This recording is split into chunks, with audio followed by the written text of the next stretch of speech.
Okay, welcome, Eyes of the Wheel. I have Colin back with me, which I'm super excited about. I felt this deep need to do a second session with him because we were just running and bringing up some really deep, powerful topics at the end of our last session. And I was like, we need to have another chat together. So if you want to learn more about Colin, like just the little introductions about him and his life and that type of stuff, look out for part one. I'm going to link part one of our conversation into the bottom of this video for you, or this podcast, whatever you're listening on. And today we're going to get a little deeper into some juicier topics on race and racism. So thank you, Colin, for joining me again. Thanks for having me. Okay, so we touched on last time, Colin was mentioning the difference between multiculturalism, and anti-racism training. So basically, I got the idea from him that there's this vibe going around that we can just say, oh, multiculturalism, everyone's welcome, doesn't matter what your race is, et cetera, et cetera. And I took it was it's kind of like creating this kind of phony vibe in some way where it's like everyone's pretending that everything's okay, like the people who don't really understand it and the people who have been subject to a lot of racism is feeling like their pain's not getting addressed. So it's almost like it creates this awkward tension I'm feeling. So basically, Colin was saying that that doesn't really do much for us overcoming racism and the past and where we are right now. And it's really fundamental for us instead to actually do our homework and learn about racism ourselves and actually do anti-racism training, which, yeah, we just basically just touched on that. So I know it's very new. Colin mentioned this anti-racism training. So there's not a lot that maybe we know about it yet, but I just wanted to open the floor for Colin to say anything else about anti-racism training, the purpose of it, the power of it, why we need this, and a little bit more maybe about it. So, I think the first thing in terms of anti-racism training is we need to acknowledge that we carry that in our knapsacks, in our book bags, in our in our tool belts, however you want to say it. I think there's a part of us that has that innate sense of racism, um, and we kind of touched on that. I'm not sure if we touched on it after the podcast last time, but we kind of touched on that, and we get it from movies, we get it from TV shows, we get it from um, sources that essentially make black people out to be the villains, or people of color to make them out to be villains. So we need to acknowledge the fact that each and every one of us has that in us, that characteristic in us, right? And um, from the education system, which is, I mean, it's predominantly white in a lot of cases. The government, again, we can go back to the onset of Canada, right? And it's built on racism. Mm, And I mean, even walking down the street, right? We feel this, we see this. yeah. You see um, in movies when white people are walking down the street, they either clutch their purses, that they turn around to see if the person's coming, and I've caught myself doing that, right? And it's not that I'm afraid, it's just Mm. it's it's it's in me. It's a characteristic that I was brought up with, even though I am half black, right? So it's we need to we need to figure out a way to dissect that mindset that has been created, right? And I can speak to one thing that I'm learning a little bit more about, and that's with my school board. They're starting an equity team to kind of start tearing down those barriers of racism, and it's got, I think, 40 people on it, from students to teachers to the chief superintendent, like just everyone. And they have discussions. They're going to be publishing a journal, things like that. And I mean, that's bringing issues to the forefront within the education system. Now, how do we do that in society? I'm not quite sure because it's so diverse. It's so, Mhm.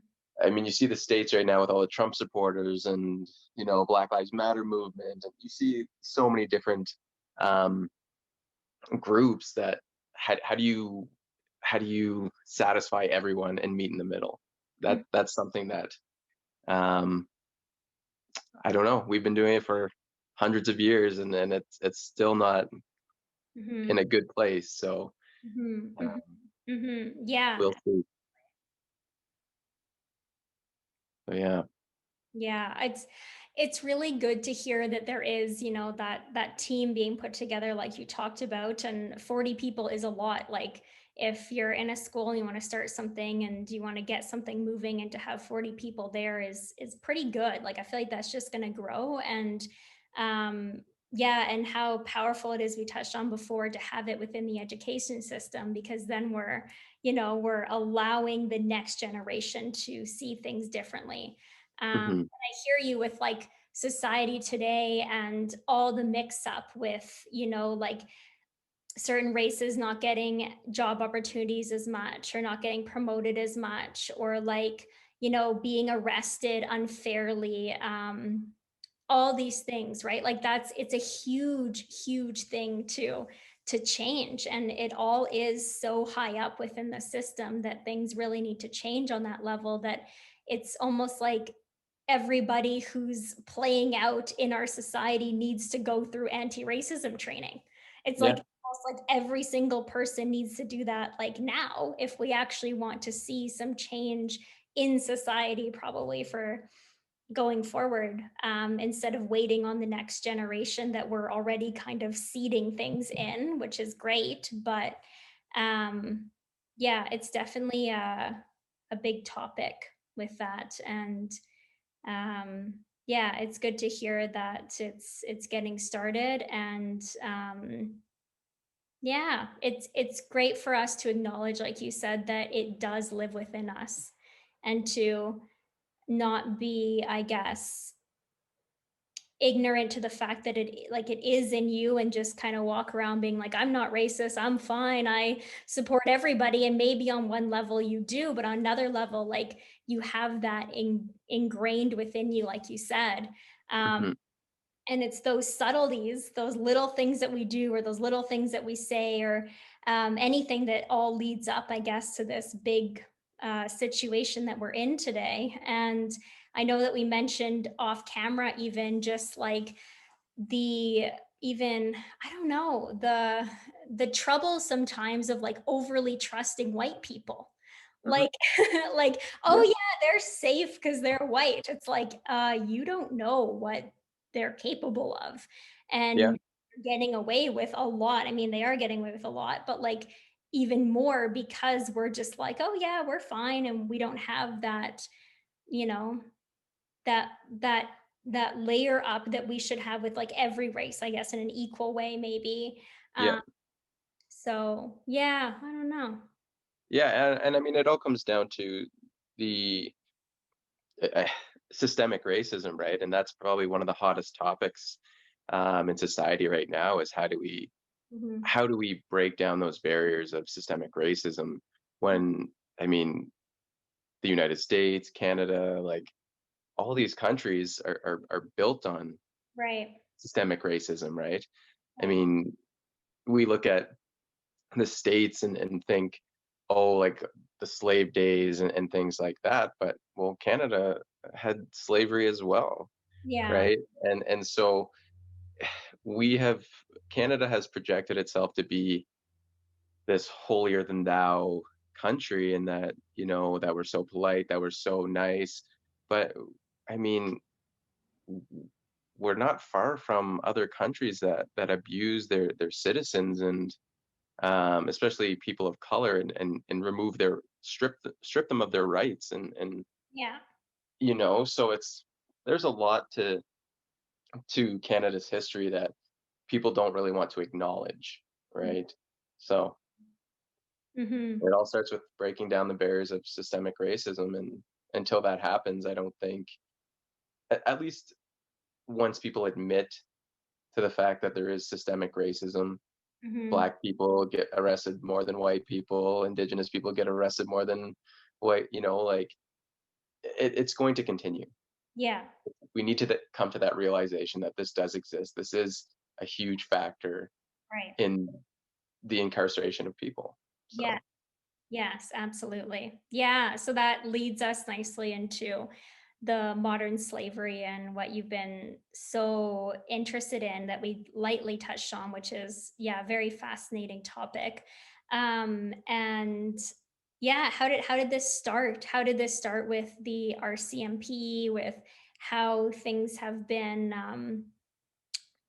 kind of played out within the law and within the jail systems? Like, yeah, a little bit more about that history there. yeah, so I mean, don't get me wrong. I think the RCMP are doing a great job. I think the police are doing a great job, right? Yeah. But there are issues within it, and it's based on, again, systemic racism. Mhm. So I mean, I'll get into like the history side of it, because I mean I'm a history buff. So it was the RCMP. They were actually created by Sir John A. Macdonald, Canada's first prime minister. Um, I don't remember the exact year, but it was the 18 something. Um, and they were actually, part of the reason why they were created was to monitor Indigenous people, Oh, really? and and the residential schools. They were forced to remove the children from the homes if they didn't. If the parents didn't cooperate, then the parents were put in prison. And yeah, and it's just, to me, it's sad that an organization that is sworn to protect us Mm, was created on systemic racism, mm. right? There's even a thing called a pass system. And so and that existed up until, I think, the 1940s, um, where they indigenous people on reserves were given a pass whether they could leave their reserves or not, Oh, okay. right? So that leads into, that's basically like a prison, That is right? like a prison. Yeah. Right, you've been robbed of your land through the creation of treaties and the signing of treaties, Right. because 100% of Canada was indigenous land. But Mhm. through the treaty system and that kind of stuff, I think the number is like point 0.9% of indigenous land. That's all they have, is 0.9% of land now on in Canada. They Mhm. went from 100 to 0.9%, and it's built on, now they've built reserves, and things like that. And that goes into a topic about drinking water. Like 75% of indigenous reserves don't even have drinkable water, Mm. right? So it's like, from there, like, how are we allowing people to not have clean drinking water, Yeah. right? So the RCMP, sorry, wild tangent. Good. But the RCMP, like, that's what they were created for, Mhm. right? And again, they were a major part of the residential school system with the Catholic Church, right? They would go to homes, and I mean, they would imprison people if they weren't cooperating, if they didn't want to give up their children to Mm. go to these schools that were created to Mhm. strip a child of their culture, Mm. right? So it's strange to see and to hear, again, that an organization that is sworn to protect us has alienated us at the same time, right? Mhm. Mhm. Alienated people of color. Mhm. Yeah, that So definitely makes sense. yeah, and like, I have friends that are RCMP officers, and like, I love them. I love what they do. I mean, I'm fearful for them because they go out and put their lives on the line, and so I do have a lot of respect, but the system itself is what is corrupt. Right. So Right. Right. So it's like they didn't really create the RCMP to monitor stuff like, I don't know, like just random acts of violence or stealing by like any person in Canada at all. It was like they're more created just to keep the indigenous people in line to the white people's um, desires. Yep.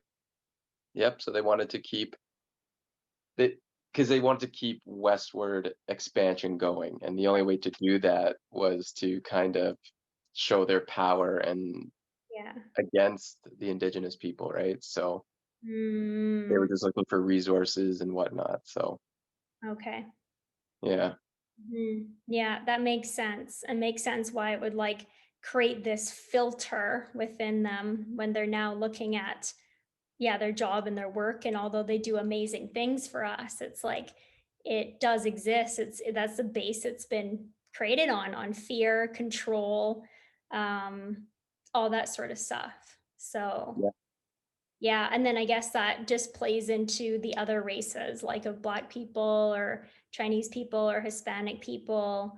Um, it's they, I guess, they're kind of seen as like already being out of line, like already, Yeah.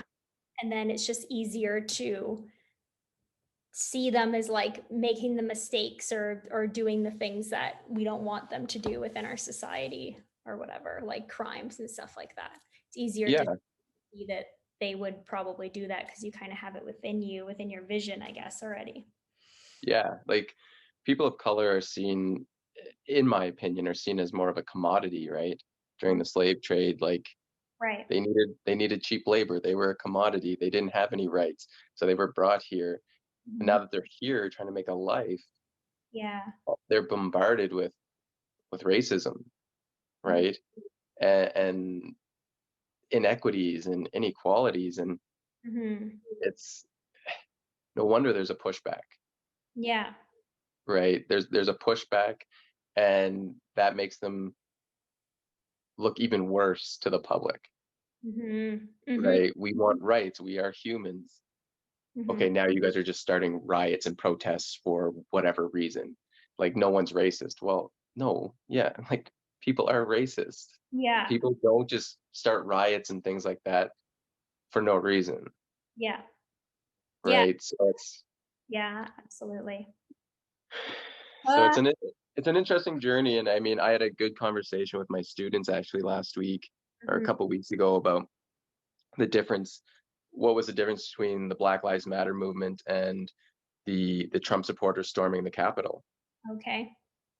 right? Like the Black Lives Matter movement, like the protesters and whatnot, they were met with tear gas. I mean, Yeah. the Yeah. military came in, and it was instant violence because they thought the black people were a threat, Yeah. right? Whereas you see people storming the Capitol and they pretty much just walked right in, Mm. right? And police didn't have their guns really drawn. They didn't, Mhm. really arrest people or shoot people.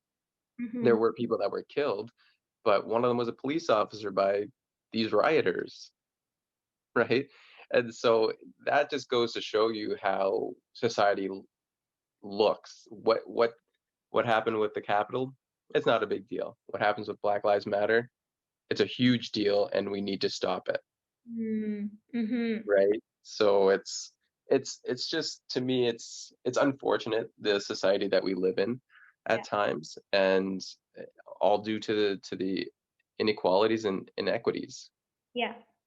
Yeah. So, Yeah, absolutely. Yeah, and there's that's just another good recent example of that. This is very present. It's still here, and yeah, it's going to be a journey. I feel it's going to be a long journey of unwiring all of this, and I agree with you that acknowledgement is number one because you can't change anything that you don't know about or don't acknowledge. exactly, You exactly. yeah, know your starting point. I kind of, yeah, I like the analogy of like a GPS. Like, how do you know where you're going if you don't know where you are? Yeah, So it's Yeah, like, exactly. And I mean that that kind of ties into the white privilege aspect. Is a yeah, lot of white people don't want to admit that they have those racist tendencies, right? They, oh, I my son or daughter has a black friend, or I have a black friend, or whatever. It's like that doesn't matter. You could still be racist yeah, yeah, and have people of color in your life, yeah. It's true. right? So, Yeah, it's true. And it's interesting because like it's interesting because I feel like it's something that's so within the mind space and the space that's not really physical at times, because I don't know if that made sense at all, but sometimes like I'm Chinese but then I have like racist views or tendencies towards Chinese people, but like I'm Chinese, so it's like I don't know. And it's not even that, I think it's just like me reflecting back on when I was younger. And it's not even like that I was thinking like big bad things or anything, but there was just this like inclination within me to think that they're lesser than the white people. Like they're yeah, people that you can pick on more. They're people that that type of thing. yeah, For some reason, that just like made sense. It just flowed for some reason within me. It's like, I don't know why that was happening. I don't know. I didn't choose to see it that way, but it's just like, it's odd because it's almost like you can be that race and then also be racist to that race. yeah, So it's almost like maybe just you've kind of compartmentalized or disconnected the fact that like you are that race.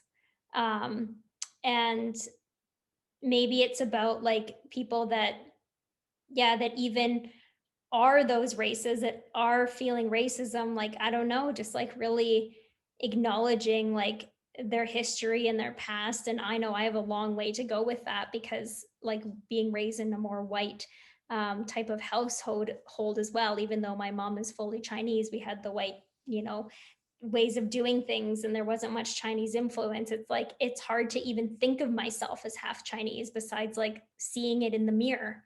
So hmm, it's like something deeper that's like I don't know, not of the physical. I guess that makes more sense there. But um yeah, well, it's it's the narrative, right? It's the narrative that's been created for us yeah, since we were born, yeah, right? And that narrative is told to each generation, your right, parents' generation, your grandparents' generation, your great grandparents' generation. It's the same narrative.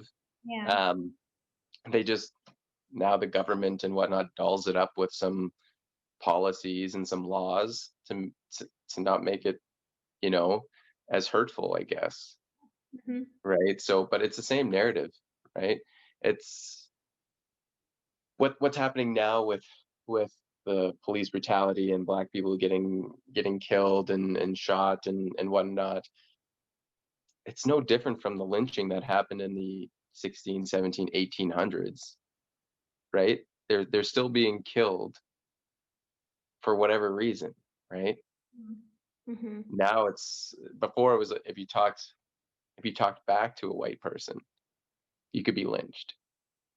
Now it's you get stopped by the police, yeah. right? And you don't know. And getting lynched means getting killed. It means being hung. Yeah. Oh, being hung. Okay. Yeah. Yeah. So Hmm. it's nothing has really changed in terms of the racial divide.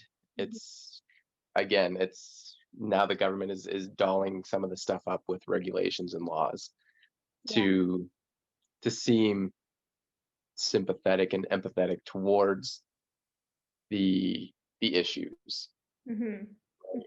But do they care? I don't know. I don't really know any government officials, but with the things that are still happening, it doesn't seem like Yeah. it's a major issue on their agenda. So So I guess that's why it's important to get people of different races in those higher level positions.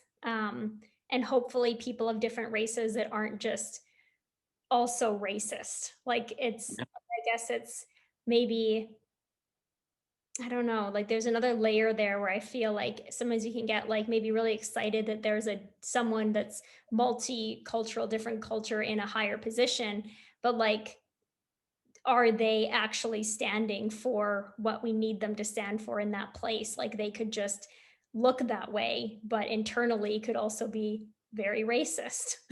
Yeah, like, is it just tokenism, right? Is it just, we need a Chinese person in this role, or we need a black person in this role? We don't care what they stand for. Yeah, yeah, We yeah, just need we just need the physical presence of a black man, black woman, Chinese man, Chinese woman, yeah, yeah, right? But we don't care what they stand for. yeah. And That's like what I mean. that's I look at things and I'm just like, well, like when Obama was inaugurated, I was like, oh, this is great, Yeah, but what does he stand for? right, Yeah, right. he stands for hope for black people, Yeah, but I mean, what does he stand for? What are his policies? What if he turned out to be like Hitler or something, like, yeah, yeah, yeah, yeah, yeah. you know, I don't necessarily think it was up to him to become president. I think there's a lot of things that happened that it fell his way, just like sports athletes, right? If before the color barrier was broken by Jackie Robinson, Yeah, a baseball player, it wasn't up to him to play professional baseball. It was up to the white owners to allow him to play professional baseball, right, right? So there's always these color barriers, and it seems like black people need that permission to right, take on these higher positions. right, right. Exactly. And then the reason they're getting in is maybe to just diversify Yeah, appearance. Like it's very like appearance based, right? Like, oh, we look multicultural now because look at all these, different people on our poster. exactly. Like what is actually going on within that? And yeah, I see what you're saying by like like a white person or a white kind of ruling, letting them come in for that is still not really freedom. That's not really taking away racism. Like that's just Hmm. kind of like trying to look like you're inclusive and accepting and all the things, but like um yeah, but like like we said, they could all have the same narrative still playing within themselves. Yeah, That yeah, you could look Chinese, you could be black, you could still be racist, yeah, um, and you could still not be doing anything for it because it's another layer deeper. I'm glad, like, yeah, we touched on that than just how you look or who you are. Because a lot of us, like, even maybe some, black people were raised with really white type of views or values, and then maybe they have that within them too, that they're playing out racism as well in some yeah, level. yeah. 100%. Yeah, Yeah. yeah. So well, maybe it's a step forward in some ways, and it just gotta I think keep. it starts with the education system, Yeah, to be honest. yeah, I mean, I heard this great term. I was reading a book by Lecrae. Um, he's a rapper, yeah, R&B guy. yeah. Um, and I was reading his book, and he brought up a term called assimilation blues. Okay, let's hear about it. So I thought that was pretty interesting. And what it essentially means is we are getting people of color to assimilate to the Eurocentric point of view, right? Okay, So essentially, the they're adopting the mindset like, what about me, right? They're not figuring out who they are, what their nationality is, right? So they're yeah, becoming sad and restless and just not wanting anything to do with the education system. They're distancing themselves, okay. and then we look at them as, oh, that's a bad apple. Like, you Oh, got to yeah. be careful for that one, right? But they're suffering assimilation blues. Like, what happens when you have a breakup? Yeah. You start to do things that you probably normally wouldn't do, Mhm. right? You're sad, you're upset, and this it's the same way with students of color. It's that they're not getting that nourishment that they need, right? Mm, That love that they need, that mhm, education that they need. mhm, So mhm. I thought that was. I wanted to bring that up because I thought that was just such a fascinating term, and I've never thought of that. And I teach a few Black students, and it's just like, Mhm. yeah, I can see why, like, they kind of just, some of them sit there in the back of the class or whatever, and they don't really open up. They don't really Mm, um, give their mindset. They don't want to talk, mm, right? But what's the point? It's a Eurocentric mm, point of view, right? They're not learning about themselves. They're right, not learning about what they could offer. right.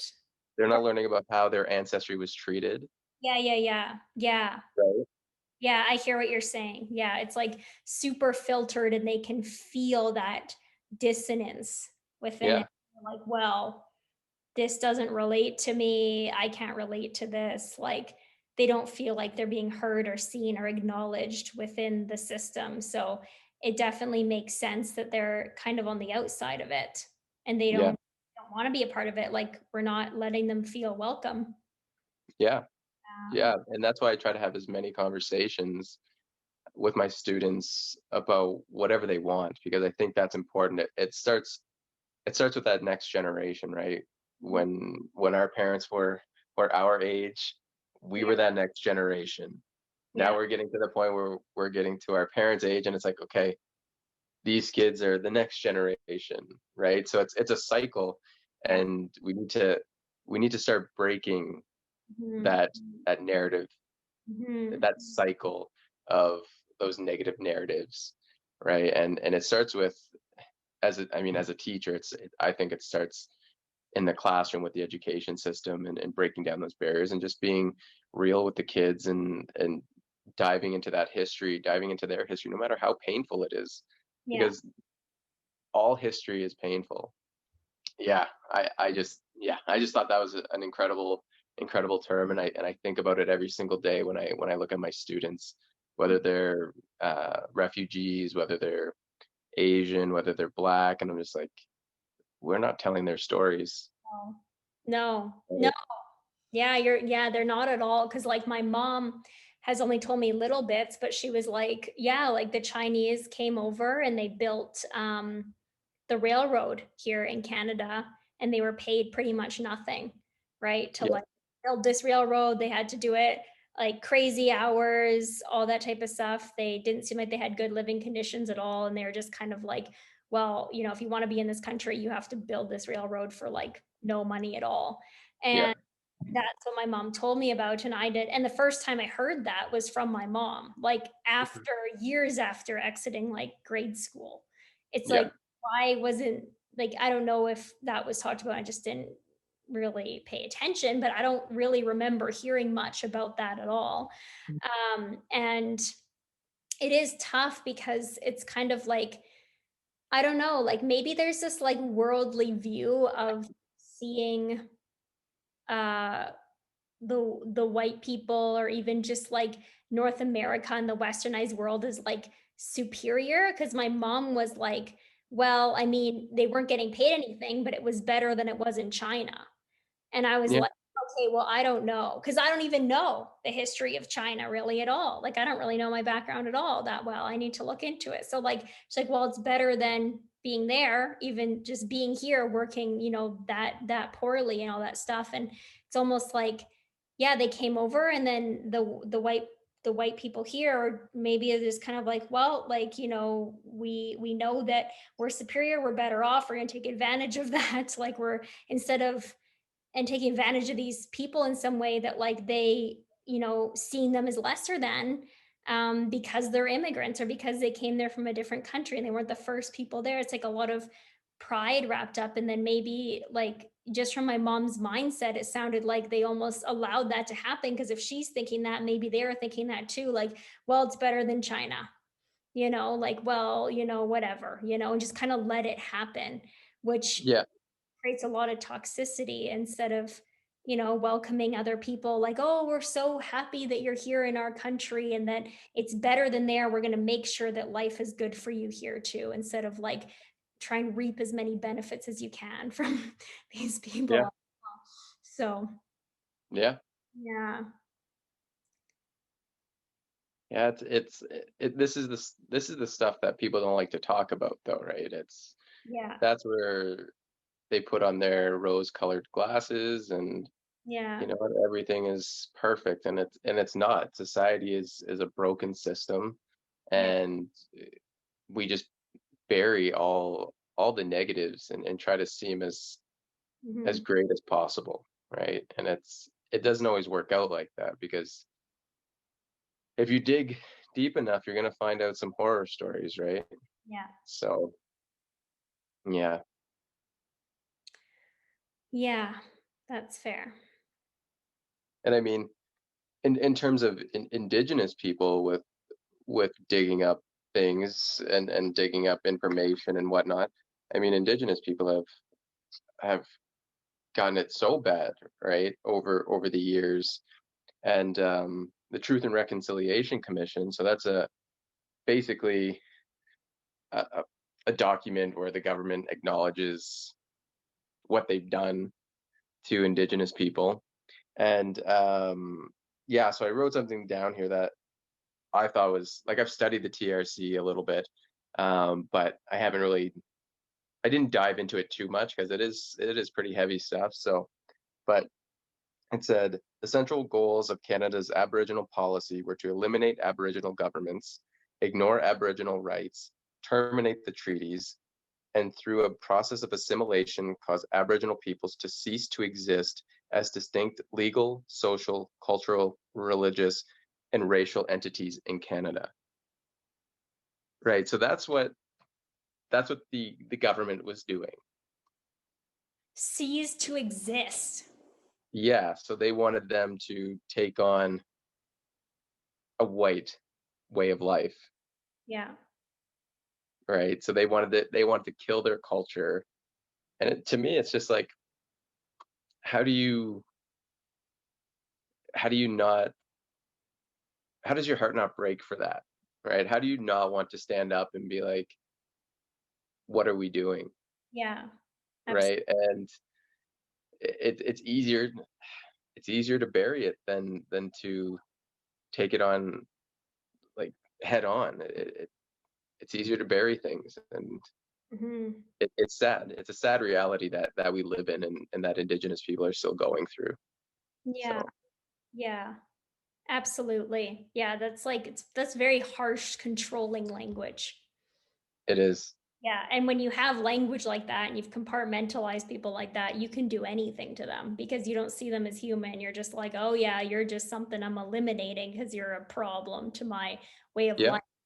So bye. Um, yeah, it's just about seeing these people as full humans Yeah. again. Yeah. Uh, but yeah, yeah, it's tough to hear that, and that's what they acknowledge they've been doing for since the beginning, I guess, right? Yeah. And they've just fallen through the cracks ever since, like within the education system, within the employment industry, right? Like 30% of prisons are made up of indigenous people. Right. And within Canada, the indigenous population is only 5%. Yeah, that's really nuts. It's like So you're that's a scary number. Almost half of prisons are made up of indigenous people in Canada. And they yeah, only make up 5% of the Canadian population. yeah. Well, it's like you said at the beginning, it's like we got the RCMP to make sure they didn't leave their land. That was like Yeah. prison. And now it's like treating them the same way, put them behind bars, just try and get them out of sight, out of mind, so we can Yeah. keep ignoring everything that's going on. Exactly. And Yeah. like, I'm actually reading this other book, a little side note here. It's called The Skin We're In. I don't know if you've heard of it. I have heard, And don't know much. okay, so it's a fascinating book. It tells so many stories about, just it blows my mind, the amount of situations that happen within Canada, because it's all Canadian based. Okay. It's not American, it's all Canadian based. Yeah. And it just blows my mind, the amount of racism that occurs, even within minority groups, against other minority groups. So I'm reading this chapter right now, and it's about pride. Yeah.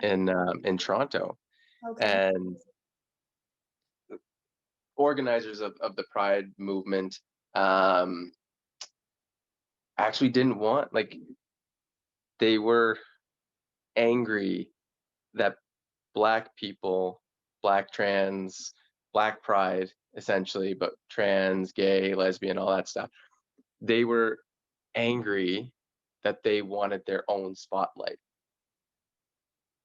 They So want. there was division within there was division within the LGBTQ community, Okay. blacks versus whites, Okay. right? So it's already two minority groups, right, fighting against each other because one is white and one is black or So people of color. the black people in the pride wanted, would you say special treatment, or what did I no? No, they just wanted, so they wanted kind of to be recognized because being black. So it was called BLMTO, Okay. and so they wanted to be recognized. Okay. They they didn't want to they wanted to march in the parade. They didn't want to have to deal with all the protocols and stuff. Like, they're people. You know they're there to celebrate. And the the white people had an issue with it, and they actually and then the black people wanted RCMP, excuse me, removed, because the RCMP would have like a float and all that kind of stuff in the parade as well. And so the BLMTO wanted the RCMP to be removed, and so the RCMP actually tried to take away their funding, Oh, okay. right? So it's like you're having a movement to try to support one cause, but alienating a group because for another cause, Right. So it's, to me, it's so crazy that we can do that, Yeah. but both groups want respect, rights, freedoms, but then they don't even want to give each other the same rights and freedoms. Mhm. So to me, it was just like, when I'm reading this, I'm just like, is this actually happening in Canada? Yeah. Yeah. Right? And it is, and it's just, it blows my mind Yeah. that even minority groups are in on the action, and I'm just, yeah, it just blows my mind. Mhm. Mhm. Mhm. So it's kind of like a sense of pride, you're saying, of like people wanting to be acknowledged, or like because of everything they've been through, or a sense of pride of like, no, we're not going to acknowledge you because like our issues are more important than your, Yeah, and like poor me, it's like a big battle of poor me, no, poor me more, or something. You yeah, need to give me more, more, yeah, more. I deserve this, I deserve this. Like, you can't have this because I deserve this, yeah, like vibe, I guess. So it's kind of like, yeah, kind of like this scarcity, I don't know, mindset where like there's only so much acknowledgement to go around. It's like, no, like yeah, you can acknowledge everything. Like you can yeah, acknowledge, like, yeah, it's one thing to be, gay, trans, lesbian. It's another thing to be black. It's another thing to be both. exactly. Like it's almost like, okay, like you can acknowledge the pain that people in the LGBTQ go through, but then you can also on top of that acknowledge that maybe it's even worse if you're black too, because you have another layer of like something on, like Yeah, discrimination or whatever. Yeah, and then I guess, yeah, maybe, yeah, there's just like a lack of even just, yeah, love to go around in that space because yeah, people just feel so, and it comes down to race again, right? And it's just like, yeah, yeah, yeah, yeah. it's confusing, and like, that was the first I've heard of it, so that's why I want to bring it up, because I was just like, I couldn't believe it. Yeah. Like, there wasn't much publicity around it, at least that I was aware of, and I was just reading it in a book, and I Yeah. was like, that it only happened in like 2017, so 3 years ago. Right. And yeah, it's just, yeah, it's some heavy stuff, and I think we as Canadians, we as a country that prides ourselves on being a mosaic, we allow every different culture, every different race, every sexuality to be embraced, but that's on a macro level. But when you get on a micro level, Yeah. it's not like that, Yeah.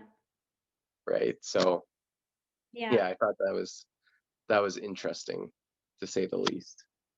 Yeah. Yeah. It just goes back to what we were saying about like, hey, the appearances look good and what you're saying looks good, but underneath it all, it's like, it's a mess. Yeah, yeah, it is, and it's how do we fix it? That's what it comes down to. How do we fix what what's broken if people aren't going to acknowledge the fact that it's broken? Mhm. Mhm. Yeah, I think it's like, yeah, it's acknowledgement, number 1. Um, I feel like it's gonna be a mix of, like, things getting changed within the system level, like, kinda like what you're saying is happening in education systems with the people getting together. I forget what that committee or whatever you said was, but, like, people actually stepping up to do something together within the system, anti-racism training, like, stuff within the system, and then on the people that have been, like, racialized or discriminized against, like, I think it also takes them, like, I think that's the other side of it. It takes those people to, like, acknowledge that, like, because they've been discriminalized or whatever, it doesn't give them a right to then treat other people poorly or like not acknowledge other people's stuff because they're so tunnel visioned in like their issues. Like, I've been, thrown under the rug. I've been treated as less than everybody else. That means I deserve all this stuff, and that means your problems don't matter.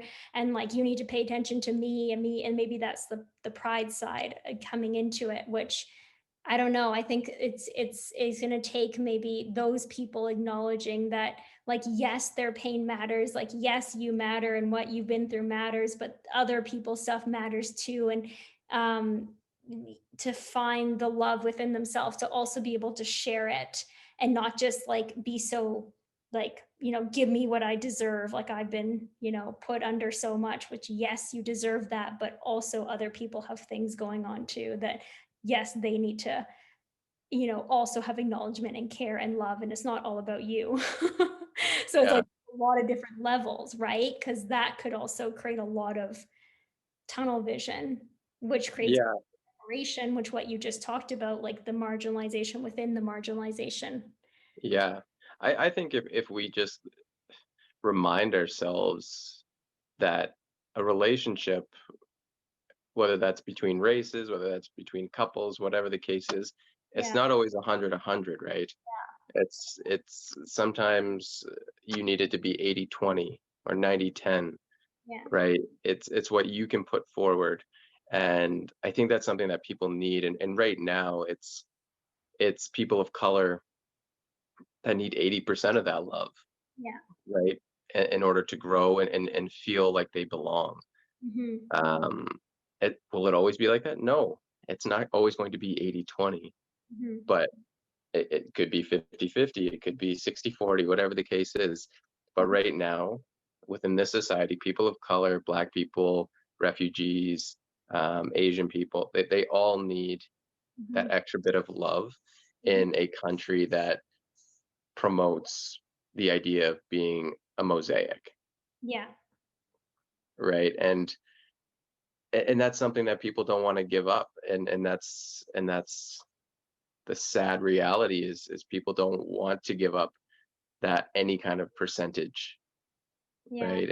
And that's where society is becoming greedy in a sense, yeah, um, in terms of jobs, schools, money, like all that kind of stuff. And we need to break down those barriers and just show people that it's okay to give a little more to someone that needs it.